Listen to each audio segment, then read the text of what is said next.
So, what's going to happen to the property market when interest rates rise? Maybe you've heard the people in the doomsday camp who say, oh, look, Australians have got record mortgage levels, prices are at record highs, and yet interest rates are at record lows. So, of course, when interest rates rise, people won't be able to afford their repayment and the property market's going to crash. Maybe you're in the camp that goes, that doesn't quite sound right to me, but I'm still not sure what's going to happen when interest rates rise, right? Either way, this is going to be for you because today I'm going to, first of all, take a trip through history. I'm going to go through the last 25 years of history and look at interest rate movements and what the median property price in Australia has done over the last 25 years. So we can clearly see whether a rise in interest rates actually has affected the median property price in Australia, and if so, to what extent. And then I'm going to share with you the 4 things that make this time when interest rates rise different to at any other time in history. So let's get to it by first going through the last 25 years of data. So here I have plotted 2 graphs in almost in parallel. So above you have the percentage growth in median house prices all the way back to 1997. Okay, so 25 years ago, as I said. And then below it, I have the cash rate, which is the graph below that you can see with the blue line here, showing when interest rates rose and when they fell. So let's now go and look at each individual time period when interest rates rose, and let's look at what happened to the growth rate in houses. And we're talking the median property price across Australia here. Okay, so here we have it roughly between sort of 1999 and 2001. Interest rates rose here from what it looks like about 4.75% to 5.75%. So about a 1 percentage point interest rate rise in over a 2-year period, okay? And you can see what happened to house prices, right? This red line initially looks like it's quite dramatic. I mean, but you got to remember here that the 0 line is down here, okay? So when interest rates started to rise, we went from median house price growth of roughly 12.5%, obviously it was a very hot market at the time, down to 5.5%. But then we rocketed back up to what looks like 17.5% growth, okay? Now, mind you, all of this data is from both CoreLogic and the RBA, all right? So what you can see here is that even though interest rates rose, property prices continue to rise. Of course, the rate of percentage growth varied, but prices still rose. Then let's look at what happened between 2002 to 2004. Again, we started off looking at a interest rate of what looks like 4.25 and looks like it went up to around about 5.25, again, over a 2-year period, okay?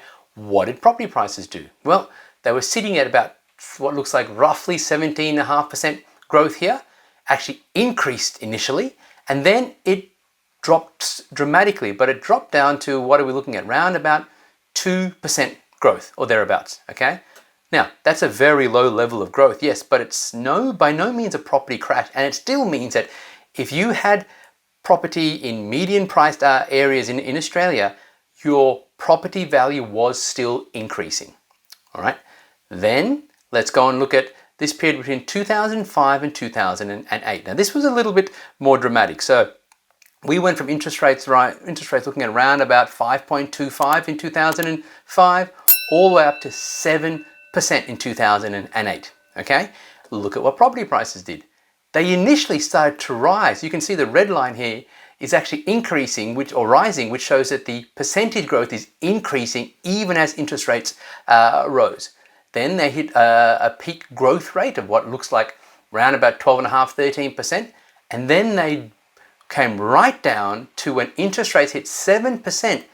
That was when percentage growth in median house prices went negative, okay? It was negative 4%, right? That is so far the worst we have seen to date as we go through the last 25 years, okay? Negative 4%.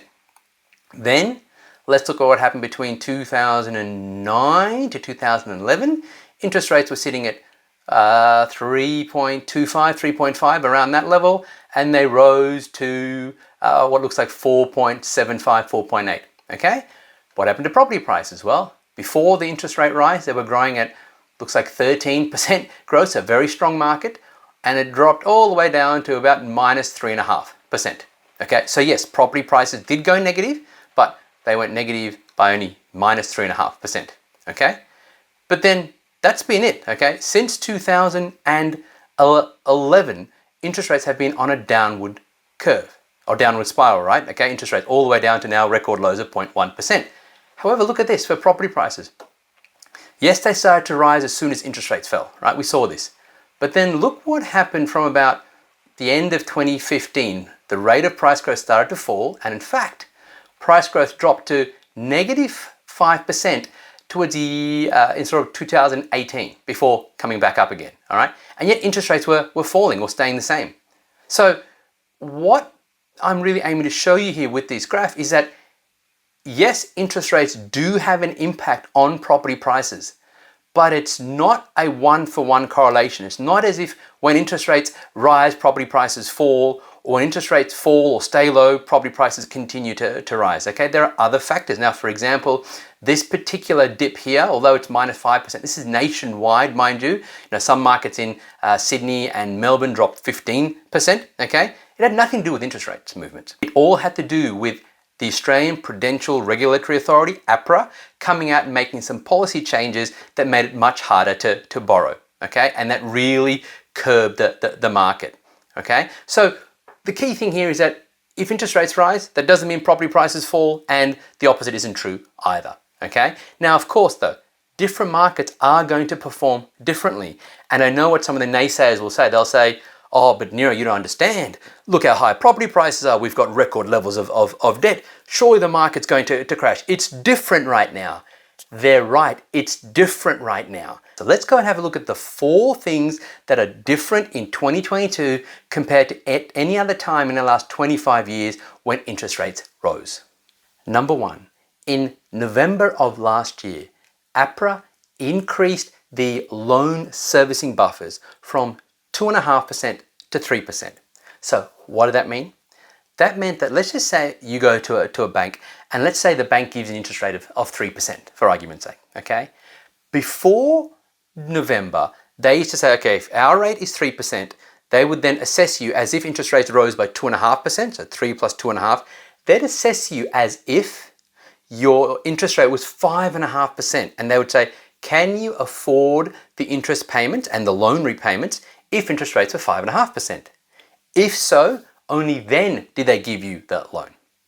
But from November, that buffer increased. So from November onwards, if the bank interest rate was 3%, they'd add another 3%. So 3 plus 3 is 6%. And they'd go, can you afford the loan repayment at 6%? Okay, so there's already a huge buffer put in place there. So what does that mean? Well, the aim of that policy is to plan for interest rate rises. Okay, it's to plan for the fact that whenever interest rates do rise, and everyone knows they will rise at some point, okay? There's a lot of argument about when. Irrelevant to me, we know they will rise, okay? And so banks already have this policy in place. So therefore, despite the fact that yes, we have record levels of debt, the lending controls that we have in this country make it a much stronger market, and that's why our property market has never been as volatile as, say, what happens in America, for example, or other European countries, okay? The fact is that if the banks have done their jobs, and we'd hope they've learned after, lending money for decades upon decades, the fact is that the average Australian, although when interest rates rise, yes, they will find things tighter, they're not going to have to fire sell their property, which means you're not going to see property prices crash, because remember, and I've said this in previous episodes as well, there's only 2 reasons essentially that property prices are going to crash, okay? Number 1, people can't afford their repayments, all right? And we know if they've got a huge buffer in place, that's not going to happen, all right? And I'll share some more data in just a moment, but that's the first reason. If people can't afford their repayments, then of course they've got to sell them as quickly as they can, or the bank's going to repossess them, and that would cause property prices to fall. But the second reason why property market would crash is that all of a sudden there are so many more properties available in the market, but not enough buyers. And so buyers can negotiate a discount. In other words, we're talking about an oversupplied market, okay?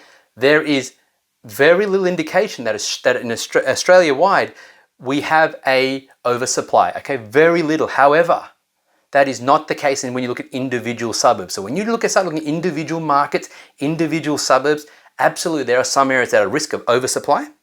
And so those markets are going to struggle a lot more than the others that are in undersupply. Okay, but essentially they are the two reasons why the property market could crash. And looking at the buffers that we have in place as a result of what APRA has done and the banks following that process, there is very little chance that you're going to see too many fire sales in most markets. Number two, and this is from Core Logic. And what you see here is that residential real estate, like as of February, the start of February, had a nationwide value of $9.7 trillion. Okay, that's more than Australian superannuation, stock market, and commercial real estate combined. Okay, residential real estate is worth more than all that combined. Okay, so that's the first thing to consider. But now look at this: on 9.7 trillion, our mortgage debt is 2.0 trillion. So yes, the naysayers are right. Our mortgage debt is the highest it has ever been on record. They are completely correct with that. But look at this. If we take $2 trillion and divide it by 9.7 trillion, you get a loan to value ratio. So that means that the amount of the loan as a percentage of the value of the real estate is going to be what? 20%, 25%, somewhere in that order. Okay. Now, of course, different reports will tell you different things. I understand that. But the worst I've seen, the worst is that Australian mortgage debt is still less than 40% of the value of real estate. So what that means is that there are huge buffers in place, okay? Australian real estate has increased significantly, and most Australians have a lot of equity sitting in their properties, okay? And so that really gives them a huge safety net, and that again is going to prevent too many people having to fire sell their properties, and you're just not going to see that market crash that perhaps some naysayers are talking about. Number three, as you can see from this article here, and this is from Sky News, okay, and it was in January 10th, 2022, so a very recent article. Australians are 4 years ahead on their mortgages, okay? Now, just cast your mind back to when I showed you the chart about how when interest rates were rising, okay? Generally, interest rates rise for about a 2-year period maximum, okay? And then they stay level, or they often are taken back down again. But here we have Australians 4 years ahead on their mortgages, okay? So then again, when interest rates rise, sure, they may have to tighten their belt. Sure, they may not be getting as far ahead on their mortgage as they were when interest rates were low.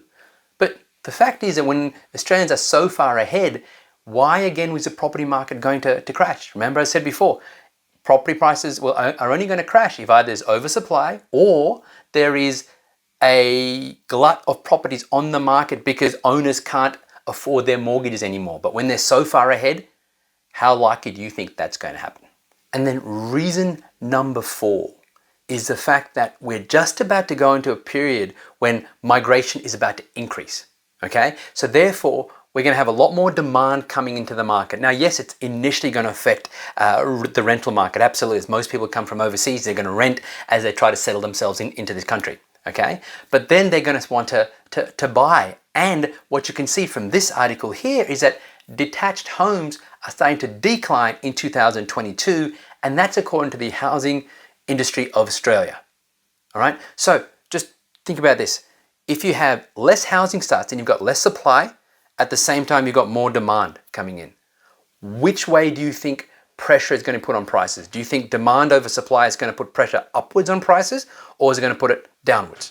Okay, I think we know now that when demand is over supply, it puts upward pressure on prices. Okay, now again though, the key thing with interest rates rising is this: you can no longer just afford to invest blindly. You can't afford to invest based on headlines, hype, or people's opinions. You are going to have to do your due diligence, because there is no doubt about it. Despite everything that I've shared with you median prices and what's happened on a national average. Okay.